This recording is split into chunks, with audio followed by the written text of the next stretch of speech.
Ka vijuar në ditën e 4 protesta e minatorëve të Bulqizës, të cilët tashmë janë të vendosur ta çojnë deri në fund plotësimin e pikave që kanë kërkuar. Gjatë ditës së sotme, minatorët e turnit të dytë dhe të turnit të tretë nuk janë lejuar që të futen brenda rrethimit të minjerës për të mbështetur kolegët e tyre. Po s'na kanë lënë se na kanë bllokuar kartët e punës. Arsyeja që mos bashkohemi me shokët tonë, turni i parë i ka futur mend, i dytë i tretë jemi për jashtë, pa bukë jemi, pa lek jemi, përdim ta kësaj pune.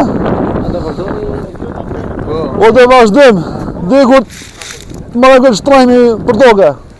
Ka të bëmë, që të jemi të hanë bukë ne. A nuk u lejuat të futesh sot në? Jo. Pse? Na kishim bllokuar kartat, nuk mund të futemi. Do vijoni protestat deri në zgjedhjen e pikave tuaja? Po, normal. Në mbështetje të minatorëve, sot ishte dhe Kadri Disha si përfaqësues i grupit nismëtar për miratimin e statusit të minatorit.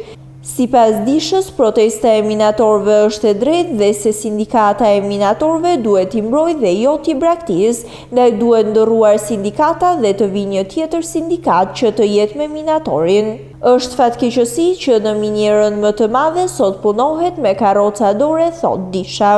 Unë kam marrë sot këtu nga grupi nismëtar për miratim në statusit minatorit, me që dëgjuam që bashkësuesit e mi minator po bëjnë grevë për drejtat e tyre, që sindikata antipunëtore i kalon rrugë të madhe, ne vim dhe i mbështesim kërkesat ekonomike të tyre. Është turp që mora vesh që firma shfrytëzuese turke do të heqë turnin e tretë dhe ta bëje me 12 orë punën në minjerë. Kjo është e papranueshme. Prandaj, sindikatat antipunëtore duhet të zhduken nga Bulqiza dhe vinë një sindikat që të mbrojë minatorët. I them Ministrisë përkatëse që të marrë masa për këtë problem. Dhe i kërkojmë që çfarë kushtesh kanë minatorët. Është turp që të punojsh me karrocë dore në nivel 24. Sepse për këtu shfrytëzimi.